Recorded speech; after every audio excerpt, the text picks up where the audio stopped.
యూదయ బెత్లెహేము పురమునందు లోకరక్షకుడు జన్మించెను. యూదయ బెత్లెహేము పురమునందు లోకరక్షకుడు జన్మించెను.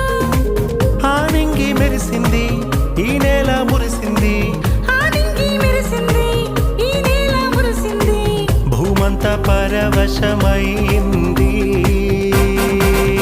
హ్యాపీ క్రిస్మస్ పండుగ చేద్దామా, ఊరువాడ సంబరమే చేద్దామా. హ్యాపీ క్రిస్మస్ పండుగ